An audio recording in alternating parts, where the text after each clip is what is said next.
Hello again, welcome back to European Autocross Studios 308 project. As you can see, we got some drips here. I loosened the bleeder screw. Actually, I took the bleeder screw out for the cooling system because I want the coolant to flow without sort of getting that pulsating air going back in and making a mess.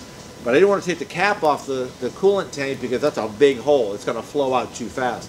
Hopefully we can keep the flow down a little bit. I'm going to take this panel off. The hoses are underneath here, and I'm going to disconnect one of the hoses, the heated return hose, I believe it is. That way we can drain most of the cooling system. We're still going to make a mess when we get to the back. So let me get some tools here. We're going to start getting that apart. All right.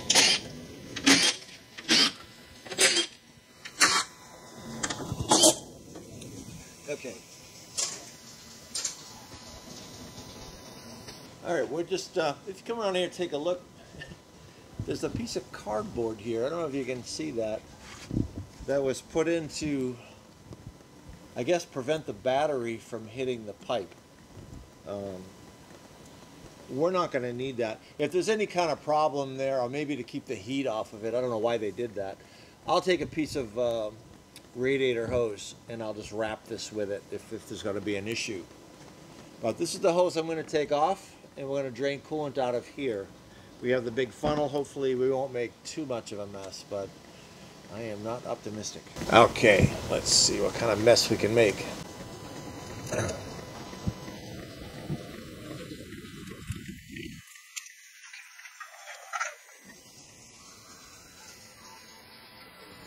It's going to get messy. Stand back, everyone. Stand back. Okay, keep standing back. There we go. Maybe we can control this a little bit. I know it's going to make a mess. Come on. Oh boy.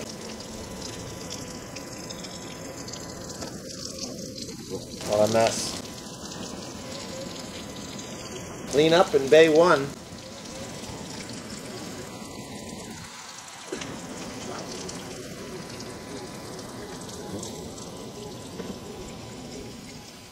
Maybe I should have left the bleeder screw in and just opened it a little bit. It's a much smaller hole, but since we're replacing all the hoses, you can just drill a hole in the tube, in the rubber hose, and let it drain out that way.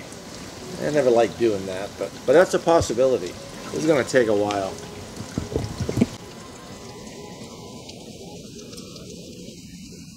That's a little more civil. Still splashing everywhere. All right, if you get a little closer, you can see these are the two coolant pipes here. We want to get to these pipes from the back, disconnect everything. We want to slide these tubes out. They get corroded inside the channel here and can cause leaks. This car is going to New York. It's going to be close to a daily driver. He wants to drive it pretty much every day. It's their second car. Not put a lot of miles on it, but just drive it around town. So it's going to get some daily use, which is good for a Ferrari. Most of these cars don't get driven very much. So we want to make sure that everything is safe, including, coolant pipes. You don't want him to have any breakdowns or any problems while he's up there.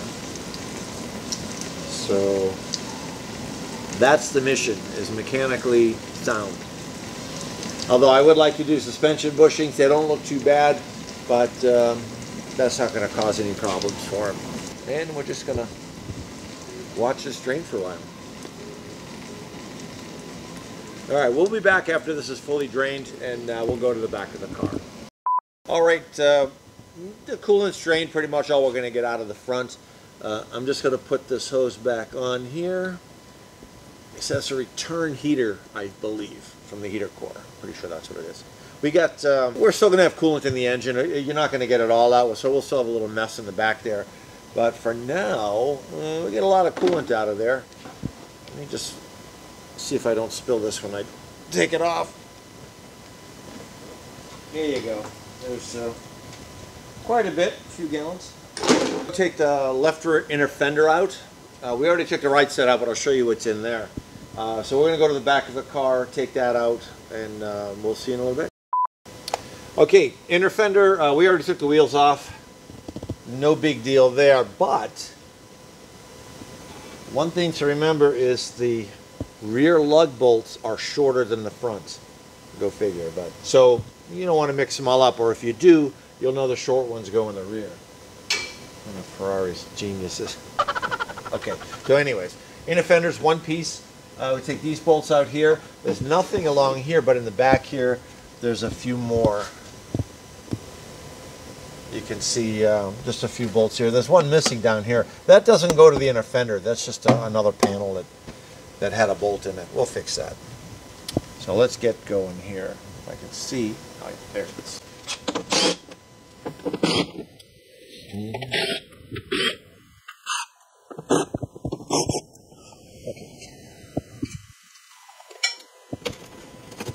Let's see if this is ready to cooperate. I was wrong. Never wrong. Nick must have set me up. Okay, let's try that. That's better.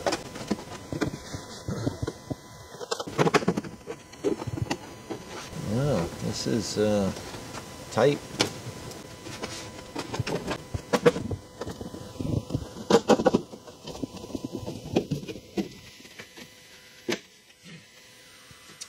Stubborn little guy. Well, come this way.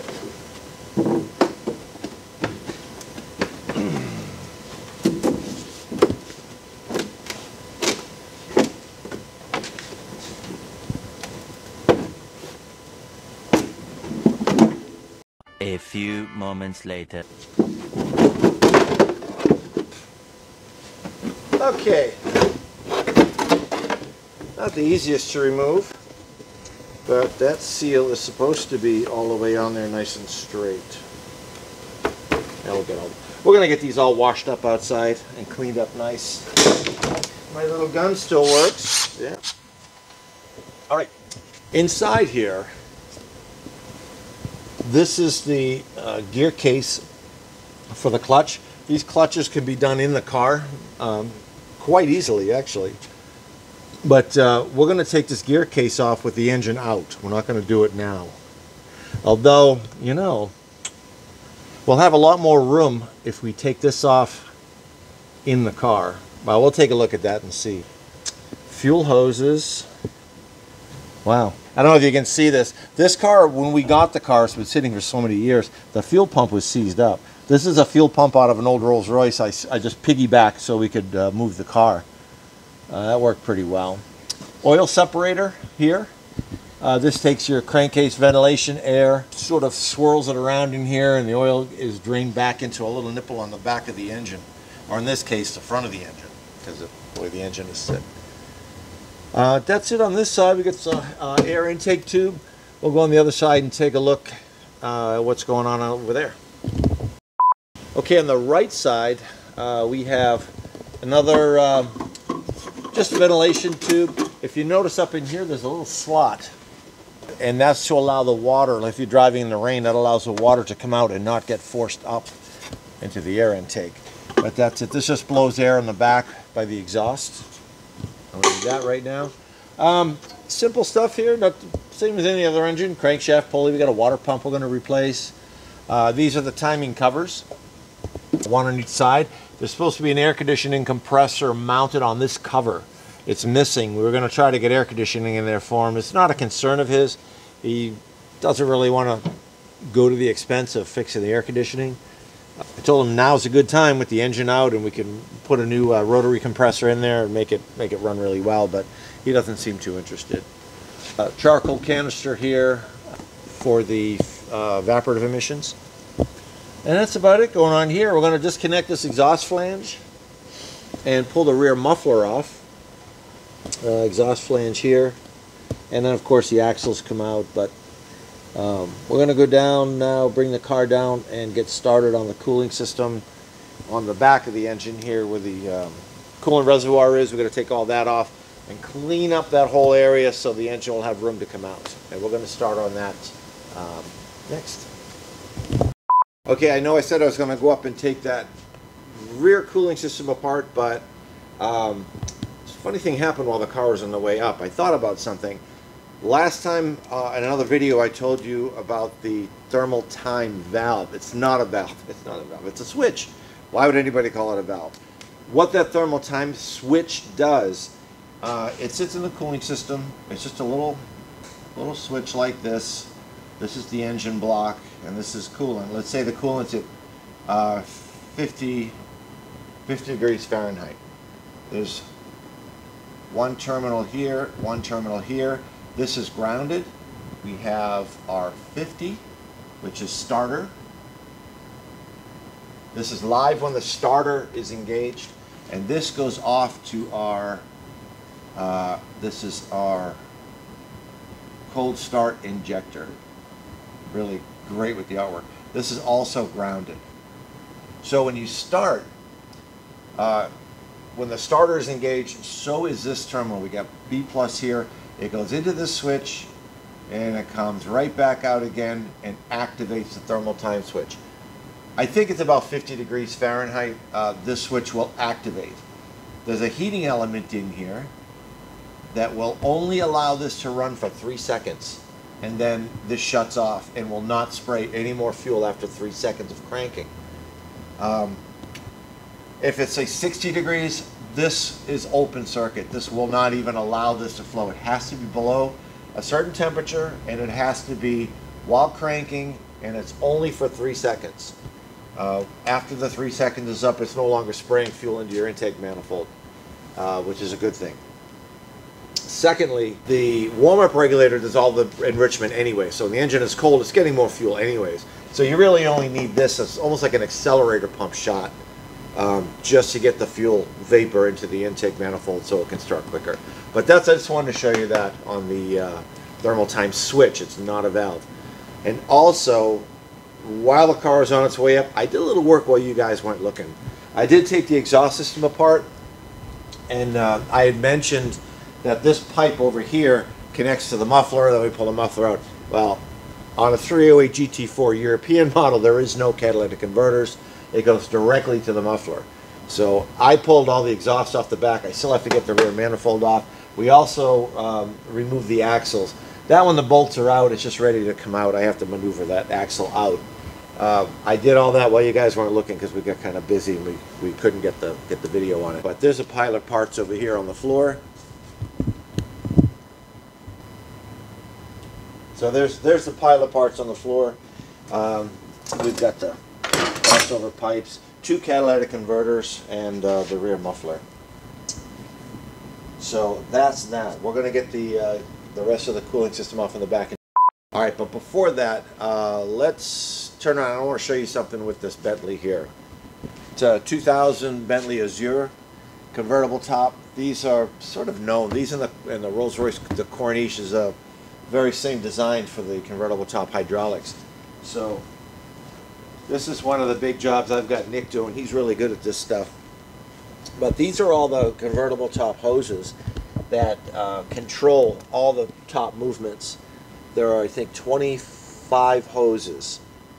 There's 12 and 12 on each side, and then the hoses across the top for the latches that latch it down.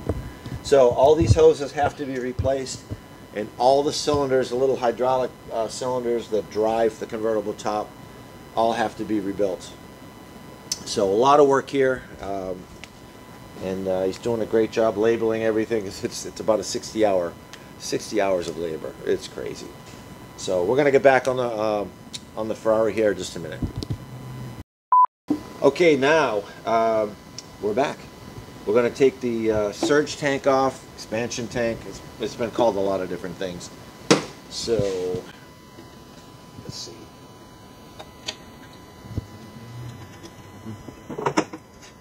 Because this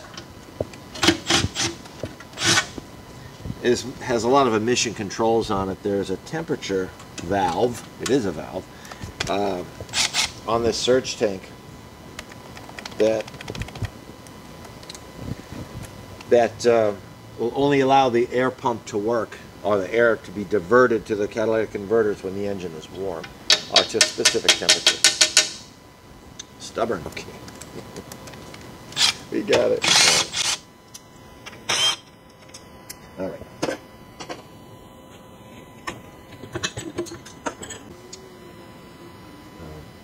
Stuck little spacers for the bushings here, and I have this here, temperature switch, and there's a little valve for that. That should have just pulled right up. I guess it's clamped in really good down there.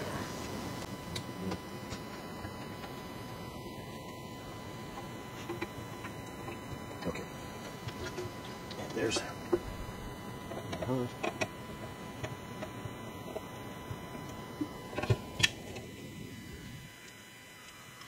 okay, well, most of the coolant drained out.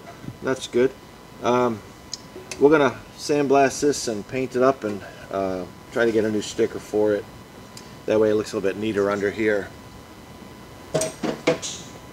Now, if you can take a look in here, I don't know what you can see very clearly here. The air pump seized. That's what's left of the belt. These belts are very, very narrow. I'll show you those when we get more of those apart on the other side. This is driven off the camshaft, and these belts are fiberglass reinforced. They're very small but very strong, and that one melted when the air pump seized up. So we'll take care of that. We have two distributors, one for each bank. They're driven directly off the camshaft, so that's a real nice design. Very compact distributor units. They use an electronic pickup for each one of the coils for each bank. So two independent ignition systems. Very nice. So that's going to be it for today's video. We're going to do we got more coming up to get the engine out of the car, and we'll keep you informed on all that's going on around here and all the new projects we have going on. But that's it. Please like, subscribe. We're a little rusty at the multiple videos per week thing. We're giving it a shot. Hopefully we can get this stuff out to you.